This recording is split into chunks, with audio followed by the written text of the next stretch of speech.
பொக்கிஷமாக நம்முடைய செயின்களிலும் கீ செயின்களிலும் பலவிதமான நம்முடைய வீடுகளிலே அந்த சிலுவையினுடைய காரியத்தை நாம் வைத்திருக்கிறோம். కనుక ఆ సిలువ యొక్క గుర్తును ఒక ఆభరణంగా లేక ఒక మన యొక్క ఇంటిలో అది ఒక సిలువ పెట్టుకొని ఉంటాం. ஆகவே இந்த சிலுவை அது கர்த்தராகிய இயேசு கிறிஸ்து இந்த சிலுவையிலே மரித்து நமக்காக மீட்பையும் பாவ மன்னிப்பையும் உண்டாக்கினார். కనుక ప్రభువైన యేసు క్రీస్తు సిలువ మరణం మీద మరణించి మన కొరకు పాప క్షమాపణ ప్రాయశ్చిత్తము కలుగ చేసిన వాడే. 1 కొరింథీయుల முதலாம் அதிகாரத்திலே நாம் கவனிக்கும்போது మొదటి కొరింథీయులకు రాసిన పత్రిక మొదటి అధ్యాయంలో మనం గమనించినట్లయితే அங்கே 18ஆம் வசனம் கூறுகிறது, சிலுவையின் உபதேசம் கெட்டு போகிறவர்களுக்கு பைத்தியமாயும் ரட்சிக்கப்படுகிறவர்களுக்கு தேவ பலனாக இருக்கிறது. 18వ వాక్యం ఈ రీతిగా సెలవిస్తున్నది, సిలువను గూర్చిన వార్త నశించుతున్న వారికి వెరితనము గాని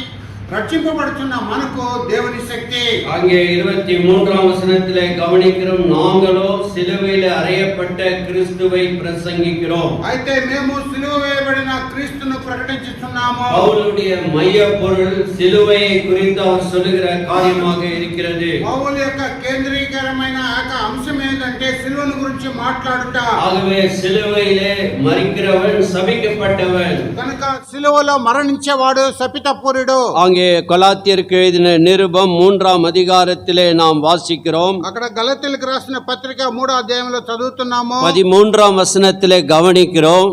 13వ వాక్యంలో గమనిస్తున్నాం, மரத்திலே தூக்கப்பட்ட எவனும் சபிக்கப்பட்டவன் என்று எழுதியிருக்கிறபடி கிறிஸ்து நமக்காக சாபமாகி நியாய பிரமாணத்தின் சாபத்தினின்று நம்மை மீட்டு கொண்டார். క్రీస్తు మన కోసం శాపమై మనలను ధర్మశాస్త్రం యొక్క శాపం నుండి విమోచించను. ఇందును గూర్చి మ్రాను మీద వేలాడిన ప్రతి వాడును శాపగ్రస్తుడని వ్రాయబడి ఉన్నది. ஆகவே மரத்தில் தூக்கப்பட்ட எவனும் சபிக்கப்பட்டவன் அந்த சாபத்தை எடுத்துக்கொண்டு நமக்கு ஆசீர்வாதத்தை கொடுத்தார். మ్రాను మీద వేలాడబడిన ప్రతి వాడును శాపగ్రస్తుడు. ఆ శాపమును ఆయన మీద వేసుకొని మనకు ఆశీర్వాదమును అనుగ్రహించెను. இந்த அப்போஸ்தலனாகிய பவுல் எதிலே அவர் பெருமை கொண்டார் என்றால் சிலுவையிலே தான் அவர் பெருமை கொண்டார். ఆ అపోస్తలుడు పౌలు దేని నిమిత్తమే ఆయన అతిశయపడేను అంటే సిలువ నిమిత్తమే ఆయన అతిశయపడేను. பாருங்கள், கலாத்தியருக்கு எழுதின நிருபம் 6ஆம் அதிகாரம். చూడండి, గలతీయులకు రాసిన పత్రిక 6వ అధ్యాయము. அங்கே அவர் 14ஆம் வசனத்திலே சொல்லுகிற ஒரு காரியத்தை வாசிக்கிறேன். 14వ వాక్యంలో చెప్పిన మాటను చదువుతున్నాం. நானும் நம்முடைய கர்த்தராகிய இயேசு கிறிஸ்துவின் சிலுவையை குறித்தே அல்லாமல் வேறொன்றையும் குறித்து மேன்மை பாராட்டாது இருப்பேனாக. அவரால் உலகம் எனக்கு சிலுவையில் அறையுண்டு இருக்கிறது, நானும் உலகத்திற்கு சிலுவையில் அறையுண்டு இருக்கிறேன். అయితే మన ప్రభువైన యేసు క్రీస్తు సిలువ యందు తప్ప మరి దేని యందును అతిశయించుట నాకు దూరమవును గాక. దాని వలన నాకు లోకమునకు నేనును సిలువ వేయబడి ఉన్నాము. ஆகவே இயேசு கிறிஸ்து சிலுவையிலே 7 வார்த்தைகளை கூறினார். కనుక ప్రభువైన యేసు క్రీస్తు సిలువలో 7 మాటలు సెలవిచ్చెను. கார்ல் மார்க்ஸ் என்ற ஒரு பெரிய அதாவது இந்த கம்யூனிஸ்டினுடைய பெரிய உருவாக்கினவர் கார்ல் மார்க்ஸ் என்பவர் சொன்னார். కార్ల్ మార్క్స్ అనే ఒక గొప్ప ఇక కమ్యూనిస్ట్ యొక్క అధిపతి సెలవిచ్చెను. அவர் சாகும்போது அவர் மரண படுக்கையில சாகும் வேளையிலே அவனுடைய வேலைக்காரன் வந்து, ஐயா, கடைசியாக நீங்கள் ஏதாவது சொல்லக்கூடிய வார்த்தைகள் இருந்தால் எனக்கு சொல்லுங்கள் என்று கேட்டான். ఆయన మరణ తరువాయిలో ఆఖరి క్షణములో ఉంటుండగా తన సేవకుడు వచ్చి, అయ్యా, నువ్వు ఏమన్నా చెప్పగలిగితే నాతో చెప్పుమని ఆయన అడిగను.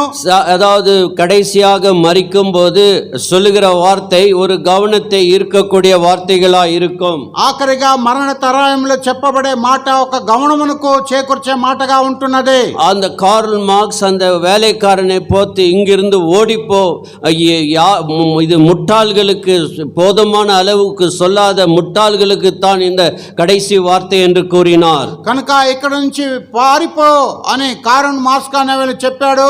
ఇది మూర్ఖులకు మాత్రమే ఈ ఆఖరి మాట అని ఆయన ఆ భావంతో మాట్లాడినవాడై ఉన్నాడు. ஆகவே ஸ்பர்ஜன் என்ற பெரிய ஊழியக்காரன் அவர் மரிக்கும் தருவாயிலே சொன்ன வார்த்தை, கிறிஸ்து எனக்காக மரித்தார் என்று சொல்லி தன் ஜீவனை விட்டார். కనుక ఆ స్పర్జన్ అనే దైవజనుడు మరణించే ఆఖరి క్షణములో క్రీస్తు నా కొరకు చనిపోయెను శిలువ మీద అని ఆయన ఆ ప్రాణం విడిచెను. நெப்போலியன் சொன்னான் கடைசி வார்த்தை சீஃப் ஆஃப் ஆர்மி என்ற வார்த்தை சொல்லி மரித்தான். కనుక నెపోలియన్ ఆఖరి మాటగా మరణ తరువాయిలో ఆయన చెప్పిన మాట ఏంటంటే ఆ సైన్యములకు అధిపతియగు యెహోవా అని చెప్పి చీఫ్ ఆఫ్ ద ఆర్మీ நான் பட தளபதி என்று சொல்லி மரித்தான். ఆయన సైన్యములకు అధిపతి అని చెప్పి మరణించెను. ஆகவே கடைசி வார்த்தை ஒரு முக்கியமான வார்த்தைகளா இருக்கிறது. ఆఖరి మాట ప్రాముఖ్యముగా ఉంటున్నది. கர்த்தராகிய இயேசு கிறிஸ்து சிலுவையிலிருந்து 7 வார்த்தைகளை சொன்னார். ప్రభువైన యేసు క్రీస్తు శిలువ మీద నుండి 7 మాటలు పలికెను. இது ஒரு ஜன்னலை போல நமக்கு நித்தியத்துவத்தை காட்டு வார்த்தைகளா it is revealing the eternity. కనుక అది మనకు నిత్యత్వం గురించి బయలుపరిచే మాటలుగా ఉంటున్నది. ஆகவே முதலாவது வார்த்தை லூக்கா 23ஆம் அதிகாரம். మొదటి మాట లూకా రాసిన శుభవార్త 23వ అధ్యాయము. ஆகவே அங்கே நாம் 34ஆம் வசனத்திலே வாசிக்கிறோம். అక్కడ 34వ వాక్యంలో చదువుతున్నాము. லூக்கா 23:34. లూకా 23:34 இந்த வார்த்தை எல்லாரும் சேர்ந்து வாசிக்கலாம். ఈ మాటను అందరూ కలిసి చదువుకుందాం. அப்போது இயேசு பிதாவே இவர்களை மன்னியும் தாங்கள் செய்கிறது இன்னதென்று அறியாதிருக்கிறார்கள் என்றார். அவருடைய வஸ்திரங்களை அவர் பங்கிட்டு சீட்டு போட்டார்கள். இங்கே பார்க்கிறோம் முதலாவது வார்த்தை சிலுவையில சொன்ன வார்த்தை பிதாவே இவர்களை மன்னியும். ఆక మొదటి మాట శిలువ మీద నుండి చెప్పిన మాట తండ్రి వీరేమి చేయుచున్నారో వీరిని క్షమించుము. பிதாவுக்கும் குமாரனுக்குள்ள ஐக்கியத்தை குறித்து பிதாவே என்று குமாரன் கூப்பிடுகிற ஸ்லாக்கியத்தை பெற்றவர். కనుక తండ్రికి కుమారునికి గల ఐక్యతను బట్టి తండ్రి అని పిలిచే భాగ్యము కలిగిన వ్యక్తి అయి ఉన్నాడు. அதனால் தான் இயேசு கிறிஸ்து நமக்கு சொன்ன ஜெபத்தில பரமண்டலங்களில் இருக்கிற எங்கள் பிதாவே என்று சொல்லி கொடுத்தார். కనుకనే ఏక ప్రార్థన నేర్పించే ఆ సమయంలో ప్రభువైన యేసుక్రీస్తు పరలోకములో ఉన్న మా తండ్రి అని చెప్పి నేర్పించాడు. அவர் பிதாவின் சித்தத்தை நிறைவேற்றினபடியால் உரிமையோடு பிதாவே என்று அழைக்கிறார். ఆయన తండ్రి చిత్తమును నెరవేర్చాడు కనుక ఆయన ఆ సంబంధముతో తండ్రి అని పలుకుచున్నాడు. பிதாவானவர் இயேசு கிறிஸ்துவை பார்த்து இவர் என் நேசகுமாரன் நான் இவரில் பிரியமாய் இருக்கிறேன் என்று சொன்னார். ఆయన నా ప్రియ కుమారుడు ఈయనందు నేను ప్రేమగా ఉన్నానని సెలవిచ్చాడు. பிதாவுக்கும் குமாரனுக்கும் உள்ள உறவை நாம் கவனிக்கிறோம். తండ్రికి కుమారునికి గల ఆ సంబంధమును మనం చూస్తున్నాం. ஆகவே அவர் பிதாவே என்ற அன்பாக அழைக்கிறார். కనుక ఆయన ప్రేమతో తండ్రి అని పిలుచుచున్నాడు. அங்கே பார்க்கிறோம் அவர் ஆண்டவருடைய வார்த்தை நிறைவேற்றுகிறவராய் காணப்படுகிறார். అక్కడ దేవుని యొక్క మాటను నెరవేర్చేవాడై ఉంటున్నాడు. அவர் எதை சொன்னாரோ எதை போதித்தாரோ அதை நிறைவேற்றுகிறவராய் இருந்தார். ఆయన ఏమి చెప్పెనో ఏమి బోధించెనో వాటిని నెరవేర్చే వాడుగా ఉంటున్నారు. பிதாவை பார்த்து ஒரு மன்றாட்டை வைக்கிறார். பிதாவே இவர்களை மன்னியும். కనుక తండ్రిని చూసి ఒక విజ్ఞాపన పెడుచున్నాడు, తండ్రి వీరిని క్షమించుమని. ஆகவே மன்னிக்கிற ஒரு தேவன் நமக்கு இருக்கிறார். కనుక క్షమించే దేవుడు మనకున్నాడు. ஆகவே மன்னிப்பு மிக அவசியமான ஒரு காரியம். క్షమాపణ చాలా ప్రాముఖ్యమైన ஆகவே மன்னிப்பு நம்முடைய குற்ற சுபாவத்தை கில்ட் அதை எடுத்து போடுகிறது. కనుక క్షమాపణ అనేది మన యొక్క పాప స్వభావమును తీసివేయుతుంది. அதாவது மனசாட்சி உறுத்தினே இருக்கு. நீ செய்தேன்னு ஒரு மனசுல உறுத்தினே ఆ మనస్సాక్షి యొక్క ఆ కార్యమును తీసివేస్తుంది. கில்ட் கான்ஷியஸ் ஆக எப்போது பார்த்தாலும் அந்த கில்ட் நமக்கு முன்பாக வந்து கொண்டே இருக்கிறது. ఎప్పుడు చూసినా మనస్సాక్షిలో ఆ కార్యము మన ముందుకు తీసుకొస్తుంది. அந்த கில்ட் நம்மை ஒரு பயனுள்ள மனிதனாக செய்வதில்லை.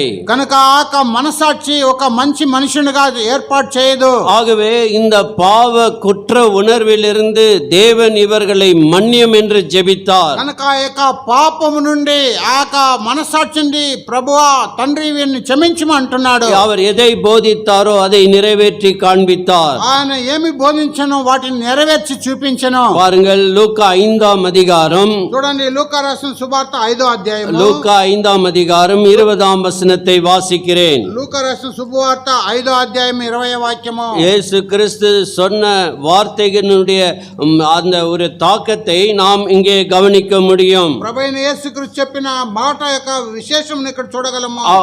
அங்கே பார்க்கிறோம், அவர்களுடைய விசுவாசத்தை அவர் கண்டு திமிர்வாதக்காரனை நோக்கி, மனுஷனே உன் பாவங்கள் உனக்கு மன்னிக்கப்பட்டது என்றார்.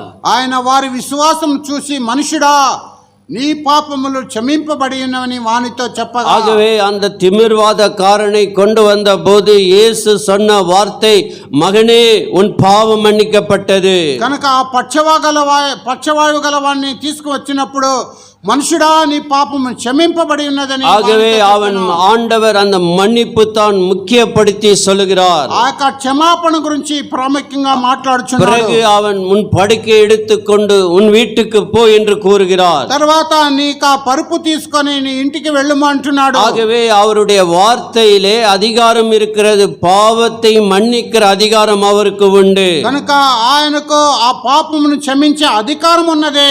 ஆகவே அங்கு இருக்கக்கூடியவர்கள் முணுமுணுக்கிறார்கள், இவன் பாவத்தை மன்னிக்க இவன் யார்? కనుక ఎక్కడ ఉన్నవారు సనుగు గొణుగుతున్నారు, ఈయన పాపము క్షమించడానికి ఈయన ఎవరు? ஆகவே இயேசு கிறிஸ்து மார்க் 2:10 சொல்லுகிறார், மனுஷகுமாரனுக்கு பாவங்களை மன்னிக்கிற அதிகாரம் உண்டு.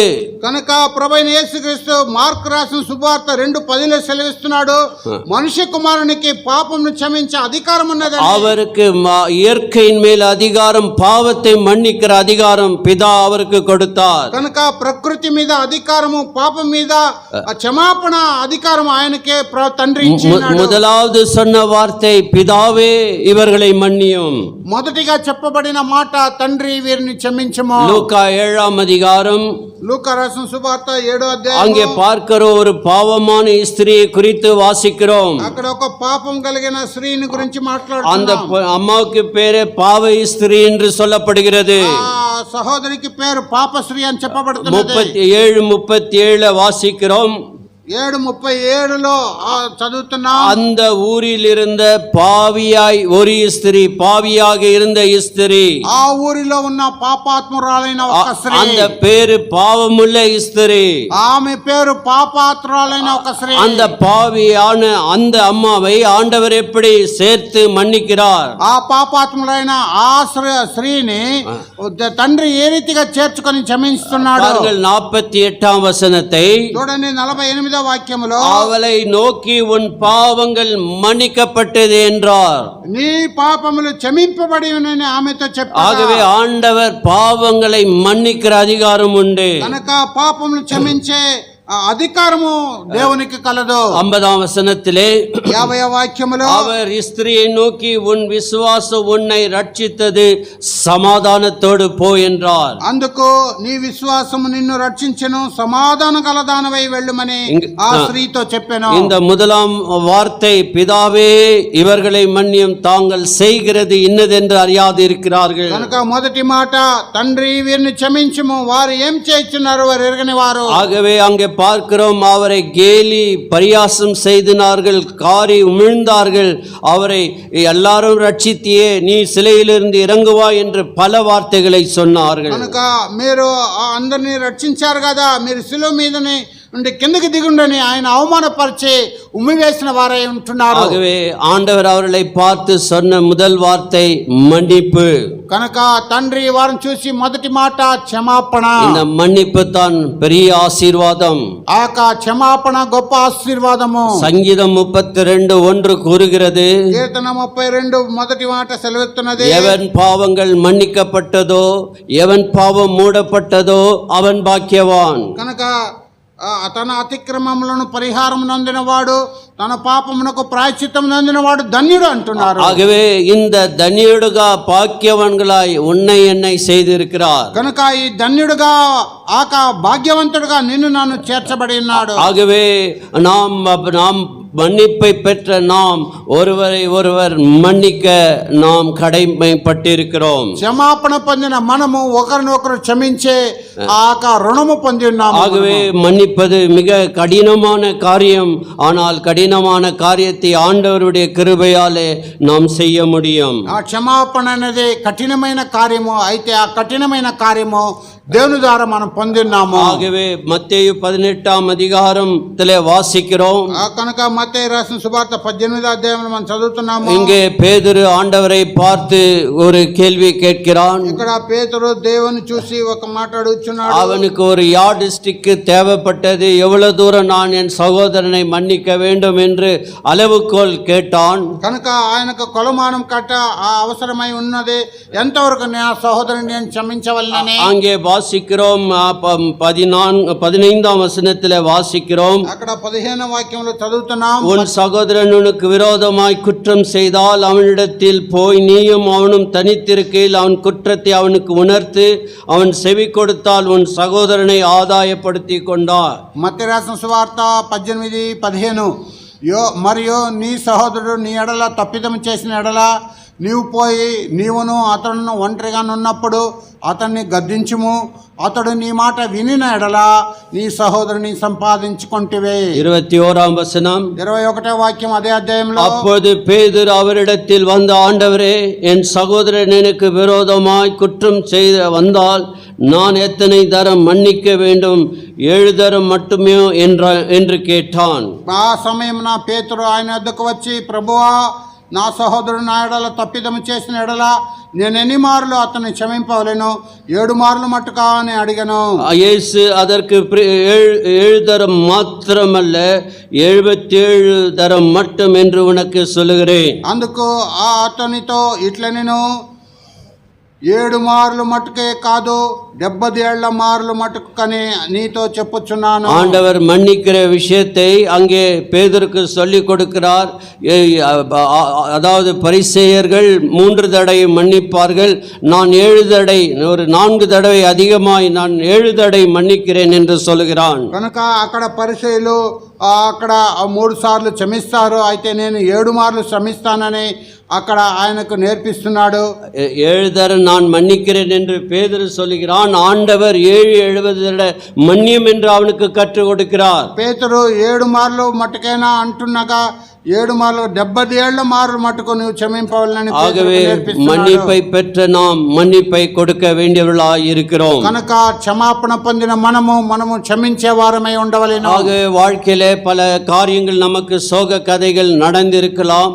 நம்முடைய வாழ்க்கையிலே பலவிதமான சூழ்நிலைகளிலே நாம் அழுத்தப்பட்டு இருக்கலாம். మన పరిస్థితుల్లో అనేక శోధనములు, అనేక దుఃఖ కార్యములు జరిగి ఉండవచ్చు. అనేక పరిస్థితుల్లో మనం పడిపోయి ఉండవచ్చు. ஆகவே ஒருவேளை அந்த ரெசென்ட்மெண்ட், அதாவது அந்த கருத்தை நம் மனதிலே வைக்காமல் ஆண்டவரை பார்த்து, ஆண்டவரே நான் அவர்களை உமது நிமித்தமாக நான் மன்னிக்கிறேன் என்று சொல்ல நாமும் தயாராக இருக்க வேண்டும். కనుక ఆ కార్యమును మనసులో ఉంచుకొనకుండా, ప్రభువా, నీ నిమిత్తమే నేను వారిని క్షమిస్తున్నానని క్షమింపవలేను. ஆண்டவர் அதை சொல்லிவிட்டு ஒரு 2 கடன்காரன்களை குறித்து ஒரு காரியத்தை சொல்லுகிறார். ప్రభు అది మాట్లాడిన తర్వాత 2 రుణస్తుల గురించి ఒక మాటను సెలవిస్తున్నాడు. ஆண்டவர் சொல்லுகிற காரியம் அல்ல, எவ்வளவு தூரம் அவன் பாவம் செய்தவன் எவ்வளவு பாவம் செய்தது அல்ல, அவர்களுக்கு 2 பேருக்கும் கொடுக்கத்தக்க நிர்வாகம் இல்லை. కనుక ఆయన ఎంత పాపం చేసిన వాడు వారికి ఇవ్వడానికి ఎలాంటి అధికారం లేదు అక్కడ. ஆகவே அங்கே பார்க்கிறோம். 18:25 வாசிக்கிறோம். 18:25 చదువుతున్నాము. கடனை தீர்க்க அவனுக்கு நிர்வாகம் இல்லாதபடியால், అప్పు తీర్చుటకు వాని యొద్ద ఏమీ లేనందున, உனக்கு எனக்கு எந்த நிர்வாகம் இல்லை. கடனை தீர்ப்பதற்கு, பாவ கடனை தீர்ப்பதற்கு உனக்கும் எந்த நிர்வாகம் இல்லை. నీకు నాకు పాప రుణమును తీర్చుటకు ఎలాంటి ఏమీ లేదు మనకు. ஆகவே அங்கே பார்க்கிறோம், அவன் அந்த ஆண்டவன் எப்படி மனதிறங்கி மன்னிக்கின்றான் என்று பார்க்கிறோம். కనుక ఆ యజమానుడు ఏ రీతిగా, లేక ప్రభు ఏ రీతిగా మనసొరిగి వారిని క్షమిస్తున్నాడని చూస్తున్నాం. ஆகவே 2 பேர்களுக்கும் ஆண்டவர் அங்கே பார்க்கிறோம். 2 கடன்காரர்கள், ஒருவனுடைய அதிகமான கடனை அவன் மன்னித்தான் என்று வாசிக்கிறோம். எஜமான் ఇద్దరు అప్పు తీసుకున్న వారు ఉన్నారు, దాసులు. వారికి ఒకనికి ఎక్కువగా క్షమించిన వాడై ఉన్నాడు. ஆகவே கிரேட் காஸ்ட் அந்த அவ்வளவு பணத்தை மன்னித்து விட்டார். అంత ధనమును క్షమించి ఇచ్చెను. இந்த மனிதன் பாவத்தை மன்னிப்பை பெற்றவன், ఈ యొక్క క్షమాపణ పొందిన మనుషుడు அவனுக்கு பார்க்கிற ஒரு சிறிய கடனை பட்டவனை, ఆయనకు ఒక చిన్న అప్పు పొందిన వాడిని அங்கே பார்க்கிறோம். அங்க அந்த ப்ரொபோர்ஷனேட் அவர் சொல்லுகிறதை நாம் கவனிக்கிறோம். కనుక చెప్పిన మాటలను మనం గమనిస్తున్నాం. அங்கே பார்க்கிறோம் 29ஆம் வசனத்திலே 28ஆம் வசனத்திலிருந்து படித்தால் புரியும். 28వ వాక్యం చదివితే మనకు అర్థమవుతుంది. அப்படி இருக்க அந்த ஊழியக்காரன் புறப்படுகையில் தன்னிடத்தில் 100 வெள்ளி பணம் கடன் படுத்திருந்தவனை தன் உடன் வேலைக்காரில் ஒருவனை கண்டு அவனை பிடித்து தொண்டையை நெரித்து, நீ பட்ட கடனை எனக்கு கொடுத்து தீர்க்க வேண்டும் என்றான்.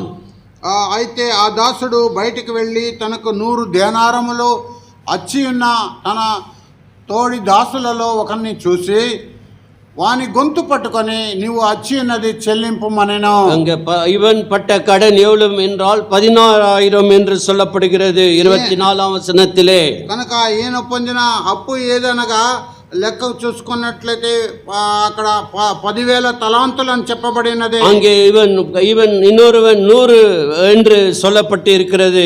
ఇంకొకను 100 తలాంతులు అని చెప్పబడినది. ஆகவே ஆண்டவர் இந்த உமானத்தை சொல்லிவிட்டு ప్రభు ఈ యొక్క ఉపమానమును చెప్పి 35ஆம் வசனத்திலே முடிக்கிறார். 35వ వాక్యంలో ముగిస్తున్నాడు. நீங்களும் அவனவன் தன் சகோதரன் செய்த தப்பிதங்களை மனப்பூர்வமாய் மன்னியாமற் போனால் என் பரமபிதாவும் உங்களுக்கு இப்படி செய்வார் என்றார். మీలో ప్రతివాడును తన సహోదరుని హృదయపూర్వకంగా క్షమింపని ఎడల నా పరలోకపు తండ్రియో ఆ ప్రకారమే మీ ఎడల చేయనని. ஆகவே இது ஒரு மிகவும் முக்கியமான காரியம். நம் வாழ்க்கையை சோதித்து பார்க்க வேண்டும். மன்னிப்பை பெற்றவர்கள் மன்னிப்பை கொடுக்க வேண்டும் என்று ஆண்டவர் சொல்லிக் கொடுக்கிறார். ఇది ఒక ముఖ్యమైన కార్యము. మన యొక్క జీవితమును పరిశోధించి చూడవలెను. మా క్షమాపణ పొందిన వారికి క్షమిపించే మనసు కలగవలెను. ஏதோ ஒரு தவறு நடந்து விட்டது, ఏదో ఒక తప్పిదం జరిగిపోయింది. அந்த சகோதரி உதவி செய்ய வந்தால் மூஞ்சி திருப்பி கொண்டு போகிறது, உனக்குள்ளே மன்னியாமை இருக்கிறது. ఆ సహోదరి సహాయం చేయడానికి వచ్చినప్పుడు నీ ముఖం తిప్పుకొని పోట అది క్షమింపరాని గుణమై ఉంటున్నది. సడனாக அந்த எண்ணம் உனக்குள்ளே வருகிறது. అది అప్పుగా ఆ యొక్క మనసు నీలో నీ హృదయంలో వస్తున్నది. அவர்கள் செய்த அந்த செயல் உன் மனதிலே வருகிறது. వారు చేసిన క్రియ నీలో వస్తున్నది. இந்த இடத்தை விட்டு செல்லும்போது ஒரு விசுவாசத்தோடு, நான் ஆண்டவரே என் பாவ கடனை நீர் தீர்த்தீர் அல்ல, நானும் ஒருவர் மன்னிக்க உதவி செய்தல்லும். ఈ స్థలము వదిలిపోక ముందు నా పాప రుణమును మీరు తీర్చారు కనుక నేను కూడా ఒకరినొకరు క్షమించే గుణము నా హృదయంలో ఉంచుము. அவர்கள் அறியாமையிலே செய்தார்கள் என்று ஆண்டவர் அவர்களுக்காக ஜெபித்தார். వారు ఎరగకుండానే చేశారని ప్రభు వారి కొరకు ప్రార్థన చేసెను. பாருங்கள், லூக்கா 22:64 வாசிக்கிறோம். చూడండి, లూకా 22:64 చదువుతున్నారు. அவர்கள் ఆண்டவருக்கு என்ன ஒரு விதமான காரியத்தை செய்தார்கள் என்று பார்க்கிறோம். కనుక అక్కడ ప్రభు ఎలాంటి కార్యమును వారు చేశారని చూస్తున్నాం. ప్రభుకు వారు ఏం చేసినారని ఇక్కడ చదువుతున్నాము. அவருடைய கண்களை கட்டி அவருடைய முகத்தில் அறைந்து, உன்னை அடித்தவன் யார், அதை ஞான திருஷ்டினால் சொல் என்று அவரை கேட்டதும் அன்றி. యేసును పట్టుకొని మనుషులు అలాగా ఆయనను అపహరించి కొట్టి ఆయన ముఖమును కప్పి, నిన్ను కొట్టిన వాడు ఎవడో ప్రవచింపమని ఆయనను అడిగి எவ்வளவு ஒரு பரியாசம் செய்தார்கள் என்றதை நாம் கவனிக்கிறோம். ఎంత పర్యాసం చేశారని మనం గమనిస్తున్నాం. ஆண்டவருக்கு தெரியாதா யார் அடித்தவன், யாரை தாடி பிடித்து இழுத்தவன் என்று சொல்ல முடியாதா? ప్రభువుకు తెలియదా ఎవరు కొట్టినవాడు, ఎవరు తన ముఖమును పట్టి కప్పినవాడని? ஆனாலும் அறியாமல் செய்கிறார்கள், பிதாவே இவர்களை மன்னியும். కనుక వారు ఎరగకుండా చేయుచున్నారు, వీరిని క్షమించుము తండ్రి అంటున్నాడు. அதே 23ஆம் அதிகாரம் லூக்கா 37ஆம் வசனம், ఆ యొక్క 23 లూకా రాసిన సువార్త 37వ వాక్యం. நீ யூதரின் ராஜாவானால் உன்னை ரட்சித்துக்கொள் என்று அவரை பரியாசம் பண்ணினார்கள். నీవు యూదుల రాజవైతే నిన్ను నీవే రక్షించుకొనుమని ఆయనను అపహరించిరి. ஆகவே பார்க்கிறோம், அவர் பரியாசம் பண்ணும்போது, அவரை கேலி பரியாசம் பண்ணும்போது, அநேக வார்த்தைகளை சொல்லி அவரை கேலி பரியாசம் பண்ணும்போது, பிதாவே இவர்களை மன்னியும், தாங்கள் அறியாமையிலே செய்கிறார்கள். కనుక వారు గేలి పర్యాసం చేసేటప్పుడు, హేళన చేసేటప్పుడు, అపహరించేటప్పుడు తండ్రి వీరేమి చేయుచున్నారు వీరు ఎరుగరు అని క్షమింపమని విజ్ఞాపన చేసిన వాడు. முதலாவது மன்னிப்பின் வார்த்தை. మొదటిగా క్షమింపు మాట. ஆண்டவர் நம்மை மன்னிப்பது எப்படி மன்னிக்கிறார்? కనుక ప్రభు మనల్ని క్షమించుట ఎలా క్షమిస్తున్నాడు? மேற்குக்கு கிழக்குக்கு எவ்வளவு தூரமோ அவ்வளவு தூரமாய் நம்முடைய பாவங்களை நீக்கிவிட்டார். తూర్పుకు పడమరకు ఎంత దూరమో అంత దూరముగా మన పాపమును తీసివేసెను. மீகா 7ஆம் அதிகாரம் அவர் அந்த அதாவது கடலின் ஆழத்திலே போட்டுவிட்டார். మీకా 7వ అధ్యాయములో సముద్రపు అగాధములో பாப்பமுன்னு வேசனோ. ஆண்டவர் இந்த பாவத்தை நமக்கு மன்னித்ததுக்காக ஆண்டவரே சிலுவையிலே அந்த கடனை நீர் என் பாவ கடனை தீர்த்து என்னை மன்னிப்பு கொடுத்தீரே, ஸ்தோத்திரிக்கிறேன். ప్రభువా నా పాప రుణమును తీర్చారు, ఇక పాపమును నాలో నాకు క్షమించారు కనుక నేను స్తుతిస్తున్నానని ஆராதன చేయవలెను. words of forgiveness. முதலாவது வார்த்தை மன்னிப்பின் வார்த்தை. మొదటి మాట క్షమించే మాట. இரண்டாவது வார்த்தை, రెండవ మాట அங்கே வாசிக்கிறோம். லூக்கா 23ஆம் அதிகாரம் 43ஆம் வசனம். லூக்கா 23వ అధ్యాయం 43వ వాక్యము. அங்கே வாசிக்கும் போது அந்த இரு கள்ளர்கள் அங்கே அவர் சிலுவையில் அறையப்பட்டார்கள். అక్కడ ఇద్దరు దొంగలను సిలువ మీద వారిని కుడి ఎడమగా సిలువ వేసినారు. அங்கே பார்க்கிறோம் 42 43ஆம் வசனத்தில் வாசிக்கிறோம். இயேசுவை நோக்கி, ஆண்டவரே நீர் உம்முடைய ராஜ்யத்தில் வரும்போது அடியேனை நினைத்தருளும் என்றான். இயேசு அவனை நோக்கி, இன்றைக்கு நீ என்னுடனே கூட பரதேசில் இருப்பாய் என்று மெய்யாகவே உனக்கு சொல்லுகிறேன் என்றார். 42 ఆయనను చూచి యేసు నీవు నీ రాజ్యములోనికి వచ్చినప్పుడు నన్ను జ్ఞాపకం చేసుకొనుమనెను. అందుకైన వానితో, నేడు నీవు నాతో కూడా పరదేశంలో ఉందువని నిశ్చయంగా నీతో చెప్పుచున్నాను. ரெண்டு கள்ளர்கள் ரெண்டு பக்கமாக இருந்தார்கள். ఇద్దరు దొంగలు ఇరుపక్కల సిలువ వేయబడి. அங்கே பார்க்கிறோம், அந்த சிலுவையின் மேலே யூதருடைய ராஜா நசரேயனாகிய இயேசு என்று எழுதி அந்த அந்த அட்ரஸை அவர்கள் அந்த சிலுவையின் மீது போட்டார்கள் என்று வாசிக்கிறோம்.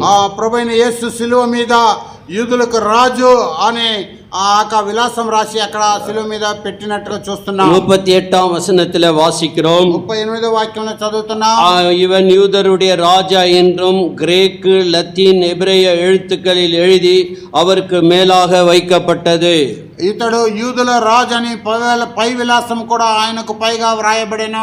ஆகவே இங்க பார்க்கிறோம், யூதருடைய ராஜா என்ற பட்டத்தை அவருக்கு வைத்து அந்த ரெண்டு பேரும் சிலுவையை பார்க்கிறார்கள். కనుక యూదులకు రాజు అని బిరుదును అక్కడ పెట్టి ఆ ఇద్దరు ఆ యొక్క దొంగలు కూడా ఆ సిలువను చూస్తున్నారు. ஒரு கள்ளன் அவரை இகழ்ந்து பேசுகிறான், பரியாசம் பேசுகிறான். ఒక దొంగ ఆయన ఆ యొక్క అపహరించి హేళన చేసి మాట్లాడుచున్నాడు. அவரை ఇగழ்ந்தான் என்று 39ஆம் వచనத்தில் వాసిக்கிறோம். కనుక ఆయనను నేరస్తుల్లో ఒకడు ఆయన దూషించినని మనం 39వ వాక్యం చదువుతాం. அவரை கேலி பரியாசம் செய்தான். కనుక ఆయన హేళన చేసి మాట్లాడాడని. இன்னொரு கள்ளன் சொல்லுகிறான், நாம் நியாயப்படி தண்டிக்கப்படுகிறோம். ఇంకొక దొంగ సెలవిస్తున్నాడు, ఇది మనకు శిక్షా విధిలో ఉన్నాము, మనకైతే ఇది న్యాయమే అంటున్నాడు. இவரோ ஒரு பாவத்தை செய்யவில்லை, ఏనో ఏ తప్పిదము చేయలేదు అంటున్నాడు. அவனை கடிந்து கொள்கிறதை பார்க்கிறோம். ఆయనను గద్దించుట చూస్తున్నాం. அவன் ஒரு சிறு ஜெபத்தை ஏறெடுக்கிறான். ఆయన ఒక చిన్న ప్రార్థన ఆయనకు సెలవిస్తున్నాడు. இயேசுவை நோக்கி, యేసును చూచి. இயேசு என்றால் ரட்சிக்கிறவர், యేసు అనగా రక్షించేవాడు, பாவத்திலிருந்து ரட்சிக்கிறவர், పాపం నుండి రక్షించేవాడు. அவனுக்கு கடைசி தருணம் கிடைக்கிறது வாழ்க்கையிலே. ఆయనకు తన జీవితంలో ఆఖరి తరుణం దొరికినది. அந்த தருணத்தை அவன் விடவில்லை. ఆ అవకాశం ఆయన వదిలివేయలేదు. ஆண்டவரே என்று நோக்கி கூப்பிடுகிறான். ప్రభువా అని ఆయన మొరపెట్టుచున్నాడు. இந்த ராஜாவுக்கு ஒரு ராஜ்யம் இருக்கிறது என்று அறிந்தான். ఈ రాజుకు ఒక రాజ్యం ఉన్నదని ఆయన ఎరిగినవాడు. ராஜாவாகிய இயேசுக்கு ஒரு ராஜ்யம் உண்டு. ఆ రాజు అయిన యేసుకు ఒక రాజ్యం ఉన్నదని ఎరిగినాడు. அடியேனை நினைத்தருளும், ரிமெம்பர் மீ. నన్ను జ్ఞాపకం చేసుకొనుము అన్నాడు. அந்த சிறு ஜெபத்தினுடைய பலனை நாம் பார்க்கிறோம். ఆ యొక్క చిన్న ప్రార్థన యొక్క ఫలాఫలితమును మనం చూస్తున్నాం. இன்றைக்கு நீ என்னோடு கூட பரதேசில் இருப்பாய். నేడు నీవు నాతో కూడా పరదేశులు ఉందువని. What a wonderful words of assurance. ஒரு நம்பிக்கை ஊட்டும் வார்த்தையாக இருக்கிறது. ఎంత నిరీక్షణ గల ఒక మాట ఆయనకు సెలవివ్వబడినది. தானே பாடுகளுக்குள்ளாக வேதனைக்குள்ளாக போகும்போது இன்னொருவனை பற்றி இன்றைக்கு நீ என்னோடு கூட பரதேசில் இருப்பாய். తానే దేవుడై ఉండి ఒక శ్రమలో నిందలో ఆ దుఃఖములో ఉంటున్నప్పుడు ఇంకొకరిని చూసి నేడు నీవు నాదే పరదేశంలో నాతో పాటు ఉంటావు అంటున్నాడు. கடைசி மணி நேரத்திலே அவனுக்கு ரட்சிப்பு கிடைத்தது. ఆఖరి క్షణములో ఆయనకు రక్షణ అనుభవించాడు. Don't wait for last minute. அதுவும் நாம் கவனிக்க வேண்டிய காரியம். కనుక మనం గమనించవలసిన కార్యం ఏమంటే ఆఖరి క్షణం కొరకు మనం వేచి ఉండకూడదు. இந்த கல்லனுக்கு வந்த சான்ஸ் உனக்கு வராமல் போகலாம். ఈ యొక్క దొంగకు వచ్చిన అవకాశం నీకు రాకుండా పోవచ్చు. ஆகவே நேரம் இருக்கும்போது இன்றைய ரட்சணை நாள், இன்றைய அனுக்கிரக நாள், ఆ యొక్క సమయం ఉన్నప్పుడు నేడే రక్షణ దినము, నేడే అనుగ్రహించే సమయము. இருதயத்தை கடினப்படுத்த வேண்டாம். నీ హృదయమును కఠినపరచకూడదు. இருதயத்தை கடினப்படுத்தினால் அவர்களை உயிர்ப்பிக்கிற காரியம் கடினமாக மாறும். కనుక నీ హృదయమును కఠినపరిచినట్లయితే ఆయన ఉజ్జింపే కార్యము కఠినముగా మారిపోతుంది. ஆகவே ஆண்டவர் இந்த கல்லனை பார்த்து இன்றைக்கு நீ என்னோடு கூட பரதேசில் இருப்பாய். కనుక ప్రభు ఈ దొంగను చూసి నేడు నీవు నాతో పరదేశంలో ఉంటావన్నాడు. அந்த வார்த்தை மெய்யாகவே என்று சொல்லுகிறார். surely என்ற வார்த்தை அவர் பயன்படுத்துகிறார். ఆ మాటను బట్టి నిశ్చయముగా నీవు నీతో చెప్పుచున్నాను. He obtained the salvation certainly. நிச்சயமாக ரட்சிப்பை பெற்றவன். కనుక నిశ్చయముగా ఆయన రక్షణ పొందినవాడు. நீ ரட்சிப்பை பெற்றிருக்கிறாயா? నీవు రక్షణ పొందినావా? பல இந்த நாளிலே ஆண்டவர் என்னை சந்தித்தார், என் வாழ்க்கையை அர்ப்பணித்தேன் என்ற நாள் சொல்ல முடியுமா? ఈ దినము ప్రభు నన్ను దర్శించెను, ఈ దినము నా రక్షణ దినమని నువ్వు చెప్పగలవా? அது அந்த assurance is very very important. ఆ నిశ్చయిత నీలో చాలా ప్రాముఖ్యము. நான் என் பாவத்தை ஒத்துக்கொண்டேன், பாவத்தை தேவன் என்னை மன்னித்தார் என்ற நிச்சயம் நமக்கு இருக்க வேண்டும். నేను నా పాపమును ఒప్పుకున్నాను, నా పాపమును దేవుడు నన్ను క్షమించాడని ఆ నిశ్చయిత నీలో కలగవలెను. The words of assurance, ఆ యొక్క నిశ్చయిత గల మాటలు, the words of forgiveness. ఆ నిశ్చయిత గల క్షమాపణ. முதலாவது பார்த்த words of forgiveness. మొదటిగా మాట చూసాం, ఆ క్షమించే మాట. Second word of assurance. ఆ రెండవ మాట నిశ్చయిత కలిగిన మాట. உனக்கு இன்றைக்கு ஆண்டவர் நம்பிக்கை கொடுத்திருக்கிறார். ఆ ప్రభు నీకు ఒక నిశ్చయితను దయచేసి ఉన్నాడు. யோவான் 7:37 6:37 சொல்லுகிறது, என்னிடத்தில் வருகிறவனை நான் புறம்பே தள்ளுவேன். He that cometh to me I will no wise cast him out. కనుక యోహాను సువార్త 6:37 సెలవుతూ నా యొద్దకు వచ్చేవాడు నేను ఏమాత్రం త్రోసివేయను అన్నా. ஆண்டவரிடத்தில் வந்தால் உன்னை புறம்பே தள்ள மாட்டார். కనుక దేవుని యొద్దకు వచ్చినట్లయితే ఆయన నిన్ను బయటికి త్రోసివేయడు. இந்த கள்ளன் உள்ளபடியே ஆண்டவரிடத்தில் வந்தான். ఈ యొక్క దొంగ ఉన్న రీతిగానే దేవుని ஆண்டவரே, நான் நியாயப்படி தண்டனை பெறுகிறேன், இந்த தண்டனை எனக்கு சரியே, நான் செய்த அட்டுழியத்துக்காக நான் தண்டனை பெறுகிறேன் என்று உண்மையை ஒத்துக்கொண்டான். ప్రభువా, నాకు న్యాయ ప్రకారమే ఈ శిక్ష అనుభవిస్తున్నాను, నేను చేసిన పాప నిమిత్తమే ఈ శిక్ష నాకు అనుభవింపబడినది అంటున్నాడు. பாவத்தை உண்மையாக ஒத்துக்கொண்டால் ஆண்டவர் மன்னிக்க அவர் பெரும் மனது உடையவராயிருக்கிறார். పాపమును నిజముగా ఒప్పుకున్నట్లయితే నిన్ను క్షమించడానికి గొప్ప మనసు కలిగిన நீ கிறிஸ்தவனாய் இருந்து ஆண்டவர் கொடுக்கும் வாய்ப்புகளை தருணங்களை நீ பயன்படுத்தாவிட்டால், నీవు క్రైస్తవుడుగా ఉండి ప్రభు ఇచ్చే అవకాశమును తరుణములను నీవు ఉపయోగించకపోతే என்ன நடக்கும் என்று நீதிமொழிகள் 29ஆம் அதிகாரம் 1ஆம் வசனத்தை வாசிக்கிறோம். కనుక ఏమి జరుగుతుందని నీ సామెతలు 29వ అధ్యాయం మొదటి వాక్యం చదువుతున్నాం. Proverbs chapter 29 verse 1.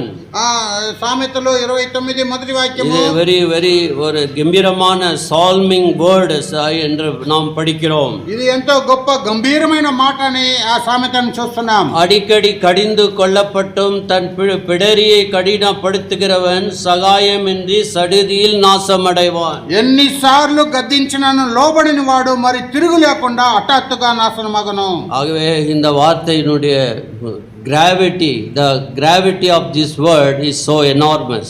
కనుక ఆ యొక్క మాటల యొక్క భావము ఎంతో భయంకరము. ஆகவே பிரியமானவர்களே, ஒருவேளை உன்னுடைய இருதயம் கடினப்பட்டிருந்தால், எனக்கு ஆண்டவரே என் கல்லான இருதயத்தை எடுத்து எனக்கு சதையான இருதயத்தை கொடும் என்று கேட்க வேண்டும். ఒకవేళ ప్రియమైన సహోదరులారా, మీ హృదయం కఠినపరచబడి ఉన్నట్లయితే నాకు ఆ కఠినమైన హృదయం తీసి మాంసమైన హృదయం నాకు దయచేయమని ప్రార్థించవలెను. மூன்றாவது வார்த்தை, మూడవ మాట, தயவுசெய்து யோவான் 19ஆம் அதிகாரத்திற்கு திருப்பிக் கொள்வோம். யோவான் சுவார்த்தை 19 அத்தியாயம் திருப்பிக்கொண்டால், இயேசு கிறிஸ்து இந்த மூன்று வார்த்தைகளை அவர் பிறருக்காக அவர் மன்றாடுகிறதை பார்க்கிறோம். He prayed for others.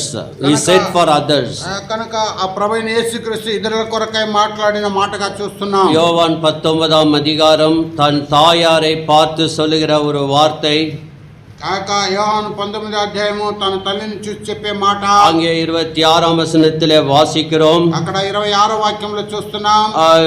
அப்போது இயேசு தாயும் அருகில் நின்ற தமக்கு அன்பான இருந்த சீஷனையும் கண்டு தம்முடைய தாயை நோக்கி, இஸ்திரியே அதோ உன் மகன் என்றார்.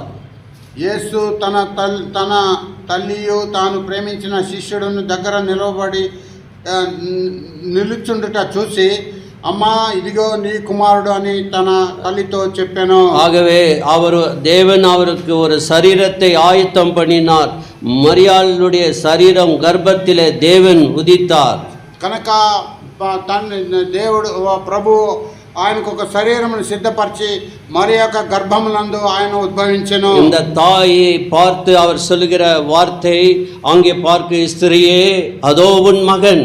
కనుక ఈ తల్లిని చూసి ஆகா ஸ்ரீ நீ குமாரடு இதிகோ நீ குமாரடு అంటున్నాడు. ஆகவே ஆண்டவர் தன்னுடைய தாய்க்கு கடைசி மணி நேரத்திலே பொறுப்புடையவராக இருந்தார். தாயை பார்த்து, உன்னை அக்கறை எடுத்துக்கொள்ள போகிற என்னுடைய பிரியமான சீஷன் யோவான் உன்னை அக்கறை எடுத்துக்கொள்வார். అమ్మా తన తల్లిని చూసి తన యొక్క బాధ్యతను తనకు అప్పగించి, ఇదిగో నీ కుమారుడు అని తల్లితో చెప్పెను. யோவாను నీ యొక్క బాధ్యతను స్వీకరిస్తాడు అంటున్నాడు. ஆகவே அந்த சீஷனை பார்த்து, இதோ உன் தாய் என்று அவனுக்கு சொன்னார். ఆ శిష్యుని చూసి ఇదిగో నీ తల్లి అని అతనికి చెప్పెను. அவர் அந்த தாயை எப்படி பராமரித்தார், எப்படி கடைசி வரைக்கும் கவனித்தார் என்ற காரியத்தை நாம் கற்றுக்கொள்ள வேண்டும். కనుక ఆ తల్లిని అంతం వరకు ఏ రీతిగా పరామర్శించి ఆయన రక్షించనని మనం నేర్చుకొనవలెను. ஆகவே ஆண்டவர் அவருடைய தாய் இந்த பூலோகத்திலே அவரை கர்ப்பம் சுமந்து பெற்ற அந்த தாயை பார்த்து, இதோ உன் மகன், நான் இந்த உலகத்தை விட்டு போகிறேன், ஆனால் இந்த யோவான் உன்னை அக்கறை எடுத்துக்கொள்வார். కనుక ఆ తల్లిని చూసి ప్రభు, ఇదిగో నీ కుమారుడు, నేను లోకమును విడిచి వెళ్ళిపోతున్నాను అని యోహాను ఆయనకు అప్పగించిన వారై ఉన్నారు. ஆகவே இயேசு கிறிஸ்து இந்த உலகத்திலே தன் தாய் தகப்பனுக்கு கீழ்ப்படிந்தவராய் இருந்தார். కనుక ప్రభువైన యేసుక్రీస్తు తన తల్లిదండ్రులకు లోకములో లోబడిన వాడై ఉన్నాడు. அவர் தேவகுமாரனாக இருந்தும் எல்லா காரியங்கள் அறிந்திருந்தும் பூலோகத்திலே பரிபூர்ணம் இல்லாத தாய் தகப்பனுக்கு அவர் கீழ்ப்படிந்திருந்தார். కనుక ఆ యొక్క దేవ కుమారుడై ఉండి భూలోకములో శరీర రూపములో ఆయన పరిపూర్ణం లేని తల్లిదండ్రులకు ఆయన లోబడిన వాడై ఉన్నాడు. அவரை குறித்து வாசிக்கிறோம் லூக்கா 2ஆம் அதிகாரம். కనుక ఆయన గురించి మనం చదువుతున్న లూకా రాసిన సువార్త 2వ అధ్యాయంలో அவர் அங்கே 51ஆம் வசனத்திலே வாசிக்கிறோம். 51వ వాక్యంలో చదువుతున్నాము. பின்பு அவர்களுடனே கூட போய் நாசரேத்திலே சேர்த்து அவர்களுக்கு கீழ்ப்படிந்திருந்தார். కనుక ఆయన అంతటా ఆయన వారితో కూడా బయలుదేరి నాజరేతుకు వచ్చి వారికి లోబడి ఉండెను.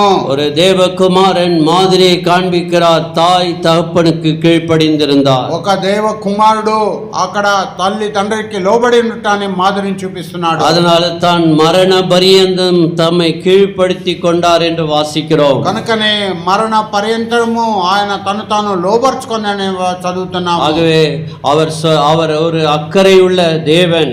ఆయన ఒక అక్కర గల దేవుడై ఉన్నాడు. நீ தனிமையில வாடக்கூடாது என்ற ஒரு உணர்வை, அந்த உணர்வு வரக்கூடாது என்று அக்கறை கொடுக்கிற தேவன். నువ్వు ఒంటరిగా జీవించకూడదని ఆ యొక్క మనసు రాకూడదనని కలిగిన మనసు కలిగిన దేవుడు. நான்காவது வார்த்தை నాలుగవ మాట மத்தேயு మత్తయి రాసిన సువార్త 27ஆம் அதிகாரம் 27వ అధ్యాయము 46ஆம் வசனம். 46వ వాక్యము. மத்தேயு 27:46. మత్తయి రాసిన సువార్త 27:46. இந்த வார்த்தை எல்லாரும் சேர்ந்து வாசிக்கலாம். ఈ మాటను అందరూ కలిసి చదువుకుందాం. 9ஆம் மணி நேரத்திலே இயேசு ஏலி ஏலி லாமா சபக்தானி என்று சத்தமிட்டு கூப்பிட்டார். அதற்கு தேவன் என் தேவனே ஏன் என்னை கைவிட்டீர் నన్నెందుకు చేయవిడితివని అర్థము. இங்க பார்க்கிறோம் இந்த 3 வார்த்தை பிறருக்காக அவர் சொன்னார். ఇక 3 మాటలు ఇతరుల కొరకు ఆయన చెప్పాను. 4வது வார்த்தை தன் ஆண்டவரிடத்திலே ஜெபிக்கிறார். 4వ మాట తన తండ్రి యొద్ద ఆయన ప్రార్థన చేయుచున్నాడు. ஆண்டவர் பாவத்தை அவர் மேல் உலகத்தின் பாவத்தை போட்டுவிட்டார். కనుక తండ్రి లోక పాపమును ఆయన మీద వేసెను. அங்கே பார்க்கிறோம் 6 மணி நேரம் முதல் 9ஆம் நேரம் வரை காரிருள் இருந்தது. కనుక అక్కడ ఆ 3 గంటలు మధ్యాహ్నం మొదలుకొని 3 గంటల వరకు தேசமந்தா சீக்கட்டி கம்மெனோ. அந்தகாரத்திலே கைவிடப்பட்டவராய் பாவத்தின் விளைவினாலே ஆண்டவராலே கைவிடப்பட்டவரானார். కనుక అంధకారములో పాపం యొక్క ఆక పరితాపం వల్ల తండ్రి యొద్ద నుండి చేయవిడబడిన వాడైనాడు. உலகத்தினுடைய பாவத்தை அவர் எடுத்துக்கொண்டார். ఈ లోక పాపమును ఆయన మోసుకొనెను. அங்கே ஏசாயா 53ஆம் அதிகாரத்திலே பார்க்கிறோம். ஏசாயா గ్రంథము 53వ అధ్యాయంలో చదువుతున్నాము. அவரை அங்கே 10ஆம் வசனத்திலே வாசிக்கிறோம். అక్కడ 10వ వాక్యంలో చదువుతున్నాము. அங்கே கர்த்தரோ அவரை நொறுக்கி சித்தமாய் அவரை பாடுக்குட்படுத்தினார். அவருடைய ஆத்மா தன்னை குற்ற நிவாரண பலியாக ஒப்பு கொடுக்கும்போது அவர் சந்ததியை கண்டு நீடித்த நாளாய் இருப்பாய், கர்த்தருக்கு சித்தமானது அவர் கையில் வாய்க்கும். అతన్ని నలుగగొట్టుటకు యెహోవాకు ఇష్టమాయెను. ఆయన అతనికి వ్యాధి కలుగ చేసెను. అతడు తను తానే అపరాధ పరిహార్త బలి చేయగా అతని సంతానము చూచును. అతడు దీర్ఘాయుష్మంతుడగు యెహోవా ఉద్దేశం అతని వలన సఫలమగను. ஆண்டவர் ஒரு நிமிடம் அவர் முகத்தை மறைத்து கொண்டார். ప్రభు ఒక్క నిమిషం ఆయన ముఖమును మరుగు చేసుకునేను. ஆண்டவரே ஏன் என்னை கைவிட்டு ప్రభువా నన్ను ఎందుకు చేయి విడిచితివి. ஆண்டவர் அவர் நம்முடைய பாவத்துக்காக ஒரு நிமிஷம் மறந்து போய்விட்டார். కనుక ప్రభు మన పాపం నుంచి ఒక్క క్షణము తండ్రి కుమారుని మర్చిపోయాను. ஆகவே அவரே பாவத்தை சுமந்த தேவ ஆட்டுக்குட்டியாக நமது நிமித்தமாக இந்த வார்த்தை சொன்னார். ఆయనే పాపమును మోసుకొని పోచున్న దేవుని గొర్రె పిల్లగా మన నిమిత్తమై మాటను సెలవిచ్చినాడు. நம்மை நீதிமானாக்க நமக்கு பாவ மன்னிப்பை கொடுக்க தேவனால் கைவிடப்பட்டார். మనకు నీతిమంతులుగా తీర్చుట కొరకే, మనకు పాప క్షమాపణ ఇవ్వట కొరకే తండ్రి వద్ద నుండి చేయి విడవబడెను. என் தேவனே ஏன் என்னை கைவிட்டு. నా దేవా నన్నెందుకు చేయి విడిచి. அவர் அன்றைக்கு பாவத்தினுடைய பரிகாரத்தை செய்தபடியால் இன்றைக்கு தேவன் நம்மோடு கூட இருக்கிறார். కనుక ఆయన పాపం యొక్క పరిహారం ఆయన చేసిన దాన్ని బట్టి దేవుడు ఈ రోజు మనతో ఉన్నాడు. அவர் பேர் இம்மானுவேல், நான் உன்னோடு கூட இருக்கிறேன். ఆయన పేరు ఇమ్మానువేలు, నేను నీతో ఉన్నాను, உன்னை விட்டு நான் விலகுவதும் இல்லை கைவிடுவதும் இல்லை என்று சொல்லி இருக்கிறார். నిన్ను వదిలి పోవటం లేదు, చేయవిడటం లేదని సెలవిచ్చాడు. அவர் அப்பேற்பட்ட உலகத்தின் முடிவு வரையிலும் சதா நாட்களிலும் உங்களோடு கூட இருப்பேன். కనుక ఆయన లోక అంతం వరకు సదాకాలము నీతో పాటు ఉంటాను. ஆகவே அவர் பிதாவினாலே கொஞ்ச நேரம் கைவிடப்பட்டவராய் காணப்பட்டார். కనుక తండ్రి ద్వారా ఆయన కొంత సమయము చేయబడిన వాడైనాడు. ஆகவே அங்கு நிற்கிறவர்கள் இவர் யாரையோ கூப்பிடுகிறார் என்று சொன்னார்கள். అక్కడ నిలబడేవారు ఈయన ఎవరినో పిలుస్తున్నాడు అంటున్నారు. ஆகவே ఆண்டவர் நமக்காக நம்முடைய பாவத்துக்காக தேவனால் கைவிடப்பட்டார். కనుక ప్రభు మన పాపం నిమిత్తమే మన కొరకే తండ్రి వద్ద నుండి చేయి విడవబడెను. 59ஆம் ஏசாயா 59:1 வாசிக்கும்போது உங்கள் பாவங்களே தேவனுக்கும் நமக்கும் ஒரு அவரை முகத்தை மறைக்கக்கூடியதாக இருக்கிறது என்று வாசிக்கிறோம். యేషయా గ్రంథము 59:9లో నీ పాపములు నీకు నాకు అడ్డముగా ఉంటున్నది అని చదువుతున్నారు. 51:1 వాసిக்கிறோம். 59 ఇక్కడ రక్షింపనేర కండినట్లు యెహోవా హస్తము కురుచ కాలేదు, విననేర కండినట్లు ఆయన చెవులు మందము కాలేదు. నీ దోషములు మీకును మీ దేవునికి అడ్డముగా వచ్చెను. ஆகவே பாவம் தடையாக நிற்கிறது. పాపము మనకు అడ్డముగా ఉంటున్నది. ஆகவே அவர் அந்த நடுசுவரை தகர்த்து விட்டார்.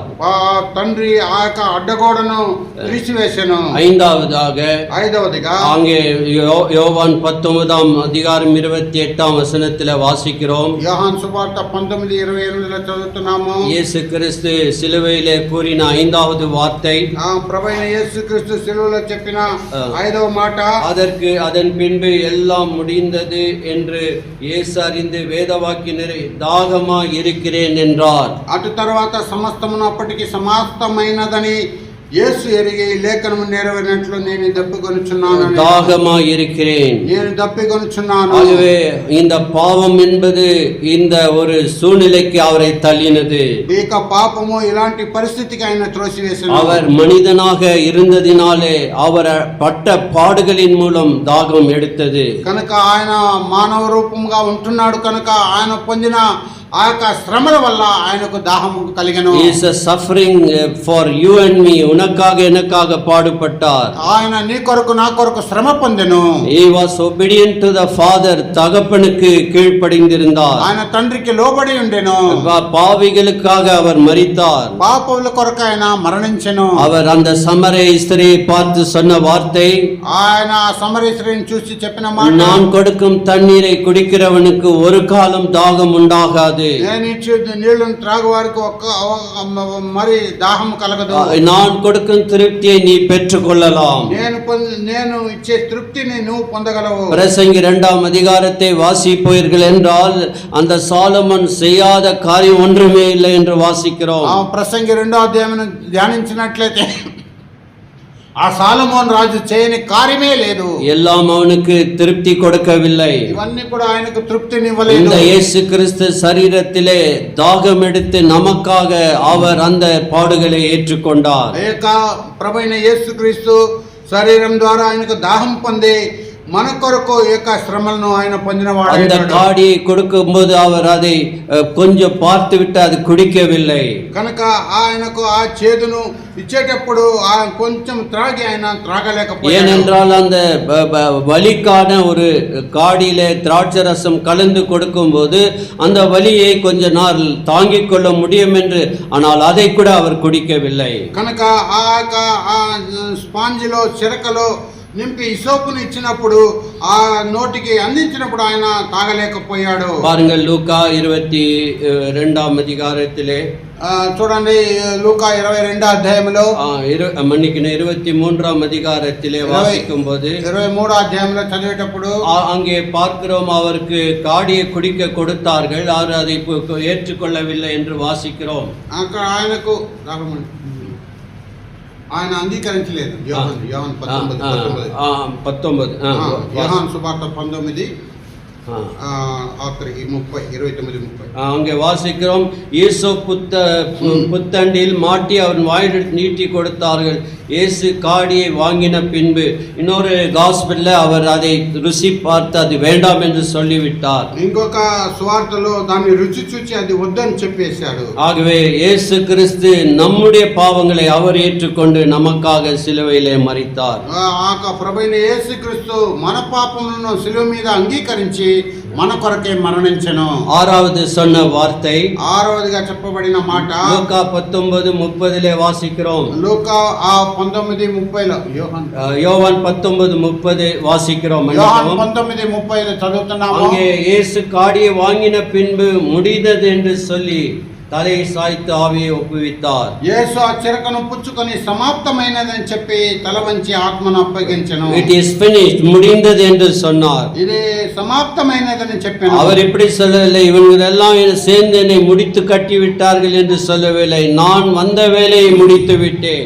వీరందరూ చేసి నన్ను సమాప్తం చేశారని చెప్పలేదు, నేను వచ్చిన పనిని ముగించానని సెలవిస్తున్నాడు. பாருங்கள், யோவான் 17ஆம் அதிகாரத்தில் அவர் சொல்லுகிறார். యోహాను 17:3 ఆయన సెలవిస్తున్నాడు. ஆகிய 4ஆம் வசனத்தில் வாசிக்கிறோம், 4వ వాక్యం చదువుతున్నాం. நீர் எனக்கு நியமித்த கிரியை செய்து முடித்தேன். చేయుటకు నీవు నాకు ఇచ్చిన పని నేను సంపూర్ణంగా నెరవేర్చి భూమి మీద నిన్ను మహిమపరచుదును. ரட்சிப்புக்கு ஏற்ற காரியத்தை செய்து முடித்து விட்டார். రక్షిప్కు అవసరమైన కార్యమును చేసి ముగించెను. கர்த்தராகிய இயேசு எல்லாவற்றையும் முடித்து அந்த ரட்சிப்பை இலவசமாய் நீ கிருபையினாலும் விசுவாசத்தினாலும் நீ பெற்றுக்கொள்ள முடியும். ప్రభువైన యేసుక్రీస్తు సమస్తమును సమాప్తం చేసి ఆ కృపను ఆ రక్షిపును ఆ యొక్క రక్షణను నువ్వు అంగీకరించవలెను.